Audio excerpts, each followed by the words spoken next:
जय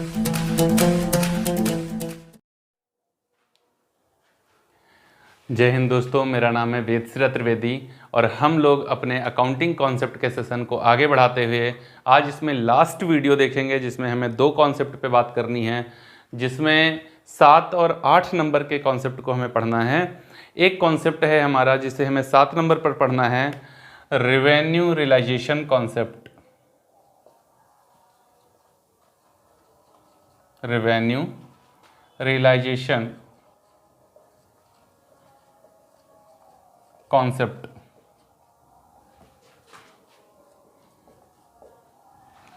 आय प्राप्त की अवधारणा।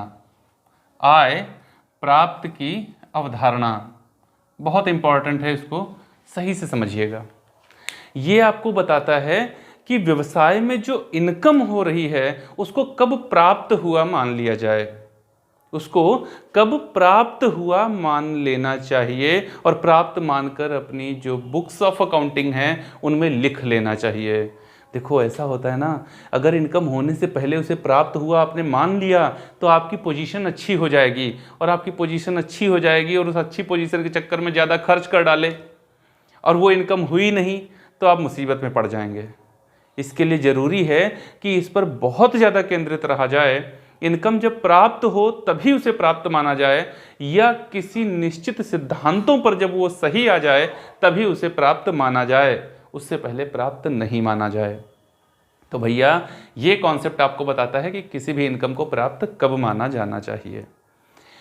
तो चलिए देखते हैं भैया, ये रेवेन्यू रियलाइजेशन कॉन्सेप्ट आपको बताता है कि जब उस आय से संबंधित व्यवहार संपन्न हो जाए तभी इनकम को प्राप्त मान लेना चाहिए और अपनी बुक्स में लिख लेना चाहिए। क्या? आय से संबंधित व्यवहार, जैसे अगर माल का विक्रय कर दिया गया है, सेल्स हो गई, तो फिर इसका जो प्रॉफिट हुआ वो इनकम है।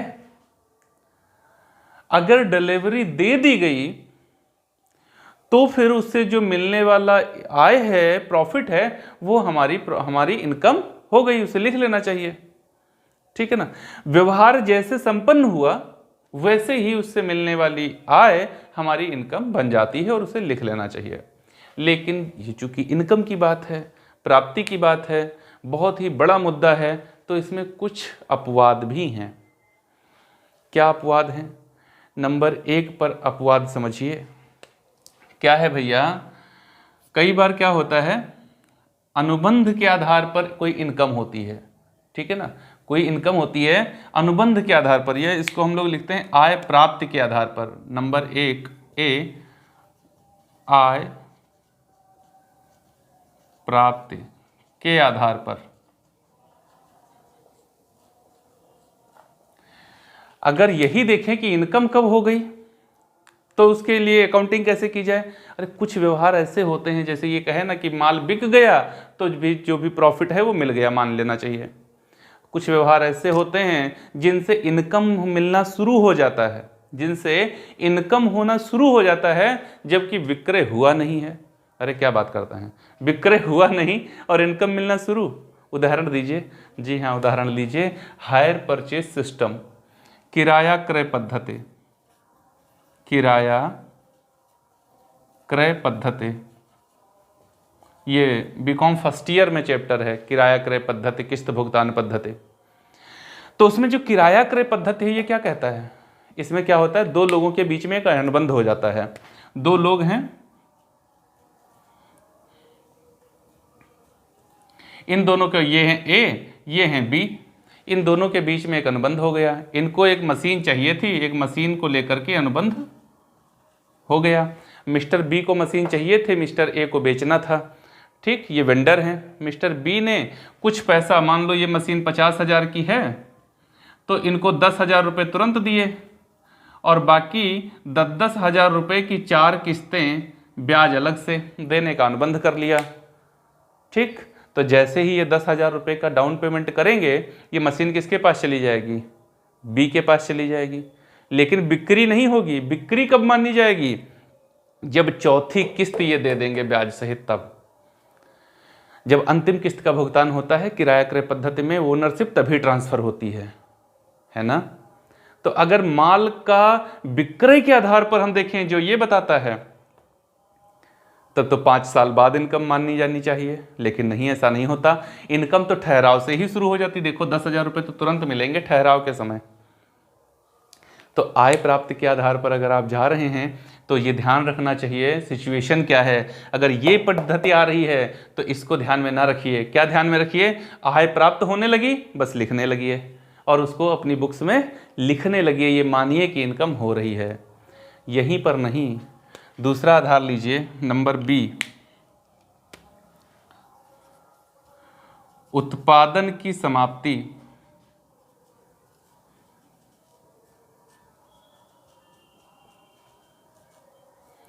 उत्पादन की समाप्ति के आधार पर, हाँ ये क्या है? उत्पादन की समाप्ति के, अरे कुछ उत्पाद ऐसे होते हैं कि जैसे वो समाप्त होते हैं वैसे ही इनकम प्राप्त मान ली जाती है। जैसे उदाहरण तो दीजिए, जो कंपनियां सोने की खानों के खनन के संदर्भ में काम कर रही हैं, ठीक है ना, ऐसी जो एजेंसीज हैं जो सोने के खान जो हैं उनमें जो खनन का काम कर रही हैं, तो वो जैसे ही उनका कार्य संपन्न होता है वैसे ही उनको पता है कि हम जितना भी सोना निकालेंगे उसको सरकार या सरकार के द्वारा अपॉइंटेड एजेंसीज हमसे एक निश्चित मूल्य पर ये सोना खरीद लेंगी।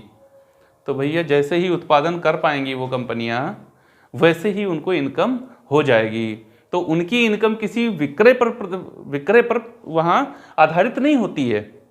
उनकी इनकम किस बात पर आधारित होती है? उत्पादन की समाप्ति पर आधारित होती है। जैसे ही उत्पादन समाप्त होगा सरकार या उसके द्वारा नियुक्त की गई एजेंसी उसे खरीद लेंगी, बस हो जाएगी उनकी इनकम। एक और लीजिए आप, ठेके के आधार पर।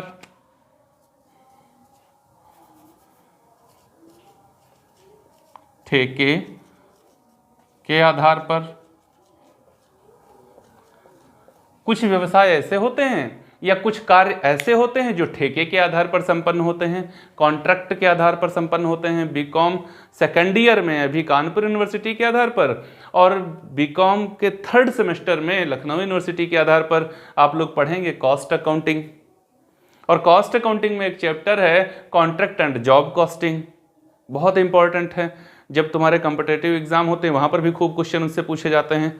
खैर, तो कॉन्ट्रैक्ट क्या है? जहां अनुबंध के आधार पर कार्य होता है। भैया आज जितनी बड़ी बड़ी बिल्डिंग्स बन रही हैं, रोड बन रही हैं, हाईवे बन रहे हैं, फ्लाईओवर्स बन रहे हैं, ये ऐसे नहीं बनते, ये अनुबंध के आधार पर बनते हैं।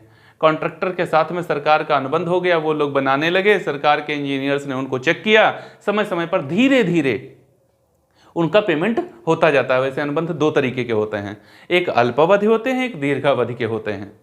अल्पावधि के लिए तो यही बात लागू होती है, 2-4 महीने का कोई अनुबंध था, काम खत्म हुआ, पैसा मिल गया, बात खत्म, सेवा के समाप्ति पर इनकम हो जाती है।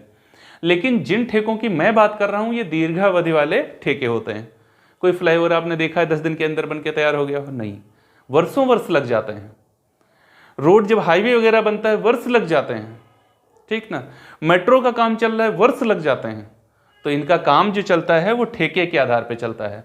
और जैसे धीरे धीरे काम पूरा होता जाता है, मान लो 25% काम पूरा होने पर पेमेंट होता रहेगा, तो भैया इनका जो पेमेंट है 4 वर्ष में वो कितना होगा? पहले वर्ष 25, दूसरे 25, तीसरे 25, चौथे 25। तो इनकम कहां से आना शुरू हो जाएगा? जब पहले 25% का काम पूरा कर देंगे इनकम तो आना शुरू हो जाएगा, है ना। इनकम तो शुरू हो जाएगी। तो जब भी आय प्राप्ति कॉन्सेप्ट को पढ़ रहे हो तो सिचुएशंस को ध्यान में रखना बहुत जरूरी है। सिर्फ यही नहीं कह सकते कि सेल्स हो गई तो प्रॉफिट हमारा, नहीं, इसमें कुछ चीजें बहुत ज्यादा इंपॉर्टेंट हैं। जैसे यहां पर मैंने आपको बताया आय प्राप्ति के आधार पर यह चीज ध्यान रखनी है, उत्पादन के आधार पर भी इनकम हो जाती है, ये चीज भी ध्यान रखनी है, ठेके के आधार पर भी इनकम होती है, ये चीज को ध्यान में रखना है। तो रेवेन्यू रियलाइजेशन कॉन्सेप्ट आपको क्या बताता है कि रेवेन्यू को रियलाइज कब माना जाए, उसे प्राप्त कब माना जाए और अपनी पुस्तकों में लिख लिया जाए। इससे रिलेटेड क्वेश्चन पूछे जाते हैं, याद रखिएगा, ठीक है ना। ये पॉइंट जो बता रहा हूं ये बहुत इंपॉर्टेंट है। मैं पहले ही अपने इंट्रोडक्शन में बता चुका हूं इसके कि ये जितना अभी मैं कॉन्सेप्ट पढ़ रहा हूं इसके बाद जो कन्वेंशन पढ़ूंगा ये जीवात्मा है अकाउंटिंग की। अगर आप समझ रहे हैं तो फिर अकाउंटिंग आपको बहुत आसान लगेगी और आप उसके पहलू पहलू को जान पाएंगे कि अकाउंटिंग ऐसी क्यों की जा रही है। अगर इसको नहीं जानते हैं तो सिर्फ यही जानेंगे कि ठेके में इस आधार पर लिख ली जाती है इनकम, जब उत्पादन के आधार पर जाते हैं तो इस आधार पर लिख लेते हैं, किराया क्रय पद्धति में हमको मिल गया पैसा तो इस आधार पर लिख लेते हैं, लेकिन इसके पीछे कॉन्सेप्ट क्या है ये कभी नहीं जान पाएंगे, है ना। तो जरूरी है कि इन चीज़ों को जानते हुए आगे बढ़ें आप। अब लास्ट पॉइंट हमारा बचता है इसका मैचिंग कॉन्सेप्ट। इसको हिंदी में कहते हैं मिलान अवधारणा। अभी पीजीटी का जो एग्जाम हुआ उसमें इससे भी रिलेटेड एक क्वेश्चन पूछा गया था। आय का व्यय के साथ मिलान करने के लिए कौन सा कॉन्सेप्ट लागू होता है? जी सुनिए, ध्यान से सुनिए ना। आय का व्यय के साथ मिलान करने के लिए कौन सा कॉन्सेप्ट लागू होता है? बहुत सारे लोगों ने गलत किया। क्यों? याद ही नहीं था कि कौन से। अच्छा, इसके पीछे भी कोई सिद्धांत होता है? जी हाँ, बिल्कुल सिद्धांत होता है। कौन सा सिद्धांत होता है? तो उसी को तो कहते हैं मैचिंग कॉन्सेप्ट। मैचिंग कॉन्सेप्ट क्या कहता है? मैच कराइए।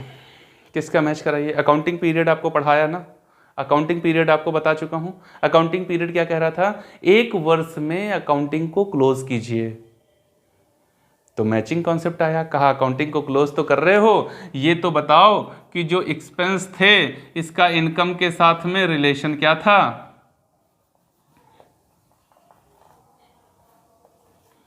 इनकम के साथ इसका संबंध कैसा था?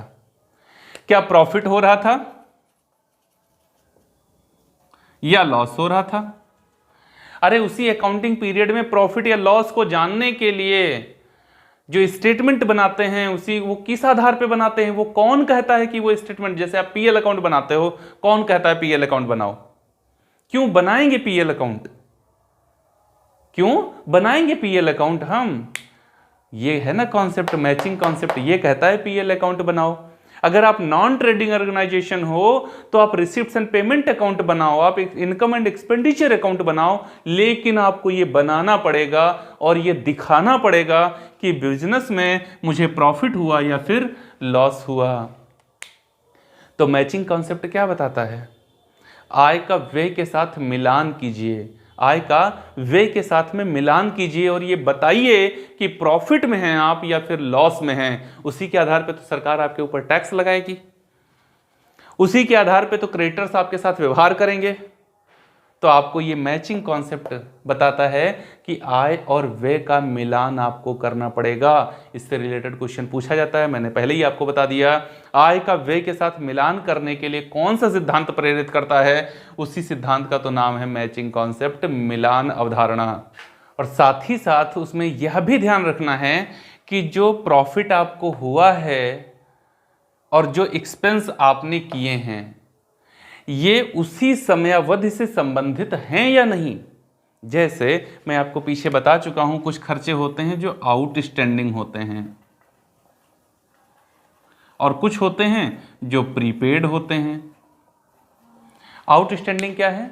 जिनका यूज हमने कर लिया लेकिन भुगतान अभी नहीं किया। प्रीपेड क्या है? जिनका उपयोग मैंने अभी नहीं किया लेकिन उनका भुगतान मैंने कर दिया। ठीक। अब देखिए, मान लीजिए कोई खर्चा है और वो आउटस्टैंडिंग है, अभी उसका पेमेंट नहीं किया गया है और ये सेशन था 2020-21 का। ठीक।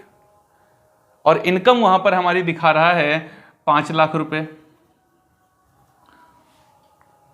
ठीक बात है।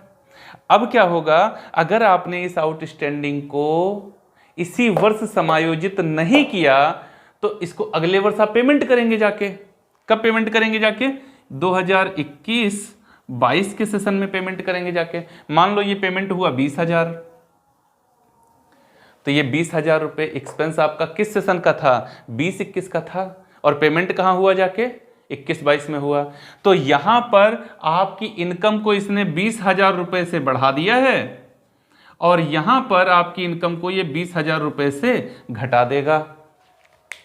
तो आपको सही जानकारी हो ही नहीं पाएगी। क्या समझे? आपको सही जानकारी हो ही नहीं पाएगी कि हमने आखिर नेट प्रॉफिट क्या कमाया। पीएल अकाउंट क्या बताता है? Net profit. तभी तो ये एडजस्टमेंट करी जाती हैं, एडजस्टमेंट करेंगे तभी तो नेट प्रॉफिट आएगा। तो भैया मेरे, अगर इन चीज़ों को नहीं किया गया तो आपका प्रॉफिट नेट नहीं हो सकता है।